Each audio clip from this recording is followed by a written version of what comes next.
The Donkey Kong Country series is often credited with keeping the SNES alive while Nintendo got their Nintendo 64 ready to take on the Generation 5 consoles, the Sega Saturn, and the Sony PlayStation.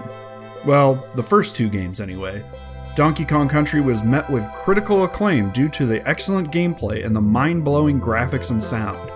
Nintendo partnered with developer Rare to get this done, and shared a lucrative relationship for years after the success of DKC. Donkey Kong Country 2 Diddy's Conquest was met with even more hype. The game had everything that made the first game great, and then some. I grew up playing both of these games, but I know that I beat the first Donkey Kong Country many times. But I'm pretty sure I never beat DKC 2. I do remember seeing the ending, but I'm almost positive it was because I had a friend who played it a lot too, and I watched her beat it whenever, I was over at her house. I didn't really play it again until I started collecting about 6 years ago or so, and the furthest I got was the castle crushing castle level. I don't remember the name of it off the top of my head, but that's as far as I got, and I kind of put it down. Little did I know I was really close to the end, yeah, I shelved it and just haven't gone back to it until recently, which, I've just got this running theme here lately where I'm covering games that I had meant to cover years ago and I just never got around to, so no time like the present to beat Donkey Kong Country 2. In Diddy's Conquest, you play as, well, Diddy Kong and his friend Dixie on their quest to save Donkey Kong, who is captured by King K. Rool, who is currently going by Captain K. Rool in this game. Diddy plays just like he did in the original Donkey Kong Country. He's quick, can do a cartwheel to take out enemies, and has a little trouble throwing objects. Dixie, however, plays a little differently. While she's obviously no Donkey Kong, she uses her hair to lift barrels and stuff over her head to throw it in the same trajectory that DK did. But that's not all. She's also able to helicopter her hair so she can slow her fall, making it easier to reach those distant platforms or to just adjust yourself so you don't miss a jump. The main structure of the game is very similar to its predecessor. There are several world maps to traverse through, each with a number of stages to complete. Stages are longish and have the main objective to just complete them. However, there are collectible items and bonus areas hidden throughout that encourage the player to explore rather than to just rush to the end as fast as possible.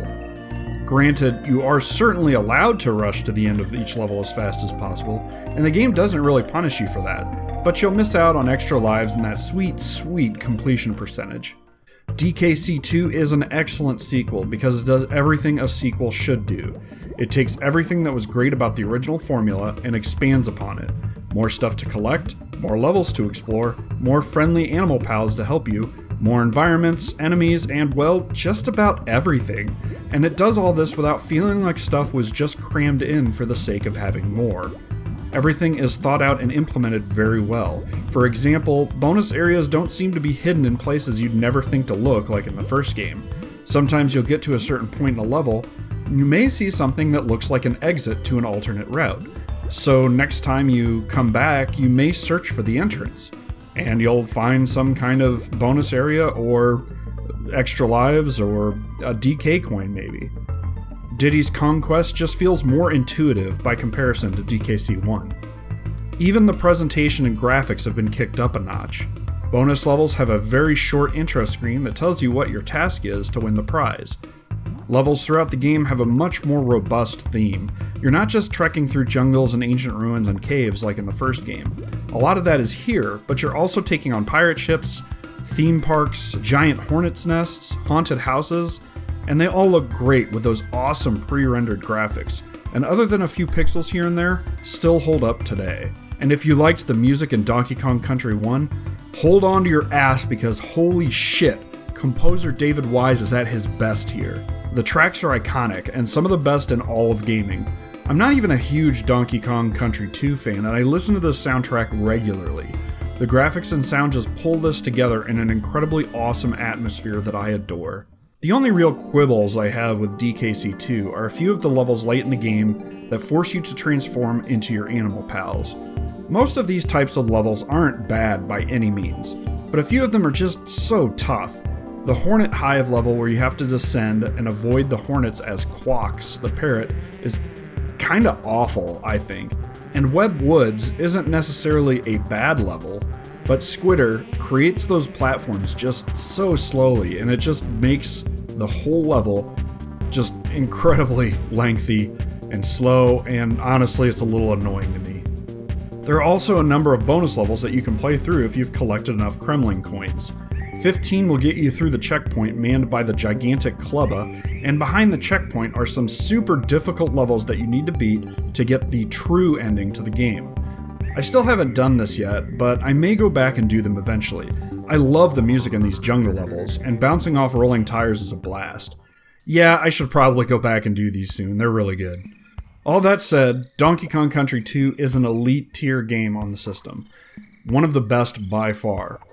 And I just really enjoyed playing it. I know this game has been covered to death, and, you know, anymore, you don't see a lot of retro gaming channels cover super popular games like this, but I don't care. I wanted to play through it, and I wanted a reason to make a video for it, and here it is. So I hope you guys enjoyed it. Again, if you haven't played it in a while, play it. Man, Donkey Kong Country 2 is really good, and I just had a blast. So much so that I started playing Donkey Kong Country 3, and I have never actually played beyond the first couple levels in that, so I'm really enjoying that one right now, and there should be a review on that one soon too. Yeah, thanks for watching, guys. I appreciate it. Later.